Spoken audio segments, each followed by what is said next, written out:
संसद की कार्यवाही अनिश्चितकाल के लिए स्थगित हो गई है। बजट सत्र संपन्न हो गया है। वरिष्ठ बीजेपी सांसद इस वक्त हमारे साथ हैं, राजेंद्र अग्रवाल जी। उनसे जानेंगे जिस तरीके से सदन की कार्रवाई स्थगित हुई है, लेकिन महंगाई पर चर्चा नहीं हो पाई। विपक्ष ने बड़े सवाल उठाए थे। देखिए, महंगाई के ऊपर बीच बीच में माननीय वित्त मंत्री जी ने, अन्य मंत्रियों ने भी उसके संबंध में सरकार का पक्ष रखा है और महंगाई है इसको स्वीकार भी किया है। उसको उपाय किए जा रहे हैं ये भी बताया है और उन उपायों का परिणाम भी हो रहा है।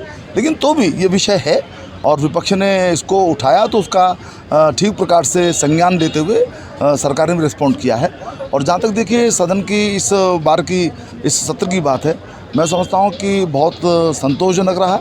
129% इसमें लोकसभा में काम हुआ, जैसा माननीय स्पीकर महोदय ने बताया। और पहले दिन से ही हाउस चला, इसके लिए सभी दलों के सदस्य उनकी उसके अंदर भूमिका रही।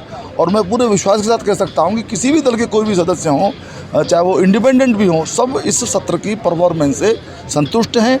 और इसी प्रकार के सत्र से संसद की भी एक गरिमा बढ़ती है, सांसदों के प्रति सम्मान बढ़ता है और जनता भी संतुष्ट रहती है। तो ये बहुत अच्छा सत्र था और मुझे उम्मीद है इसी प्रकार से परस्पर सहयोग करते हुए जिस बात के लिए संसद है, संवाद के लिए संसद है, वो काम आगे भी सत्रों में होता रहेगा। और हमने देखा है कि इस सत्र के दौरान सरकार कई महत्वपूर्ण विधेयक पारित कराने में कामयाब रही। दूसरी तरफ इस सत्र के दौरान कई सार्थक चर्चा भी देखने को मिली।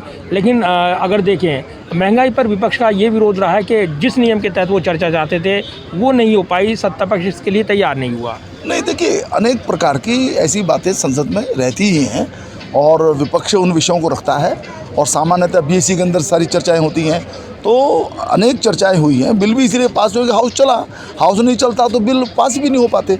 तो जो प्रोडक्टिविटी हाउस की होती है उसमें सारी चीज़ें आती हैं। फिर वो चाहे चर्चाएं हों, चाहे वो बिल हों, चाहे वो क्वेश्चंस हों, चाहे वो अन्य विषय हों, तो सभी दृष्टि से ये सदन का जो सत्र है ये सफल सत्र रहा है, उपयोगी सत्र रहा है। और देखिए, ठीक है, एक आध विषय के ऊपर मान लीजिए ऐसा लगता है तो मैंने जैसा कहा कि रिस्पॉन्ड तो सरकार ने बराबर किया है।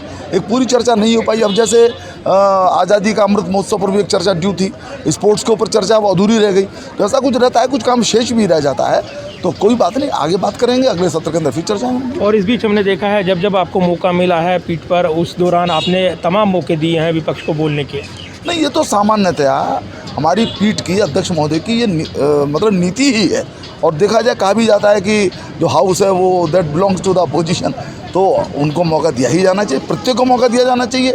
ये एक व्यवस्था या एक परंपरा जो लोकसभा की है, उसी का पालन पीठ पर रहते हुए प्रत्येक जो अध्यक्ष पीठ पर रहे, प्रत्येक सभापति ने उसका किया है, मैंने भी किया है। धन्यवाद बात करने के लिए। और राजेंद्र अग्रवाल जिस तरीके से सदन की कार्रवाई संपन्न हुई है उस पर बयान दे रहे थे। साथ ही विपक्ष ने महंगाई के मुद्दे पर जिस तरीके से गतिरोध बनाने की कोशिश की, चर्चा के लिए सरकार तैयार थी, ये वो कह रही हैं। लेकिन कई महत्वपूर्ण विषयों पर चर्चा नहीं हो पाई। इसके लिए सभी की जवाबदेही बनती है। लिहाजा सदन को सुचारू रूप से चलाने में सभी की महत्वपूर्ण भूमिका है, ये कह रही हैं राजेंद्र अग्रवाल, जिनको कई बार पीठ पर बैठने का मौका मिला और उन्होंने सदन की कार्रवाई को सुचारू रूप से चलाया। Pradeep Kumar, total news, Delhi.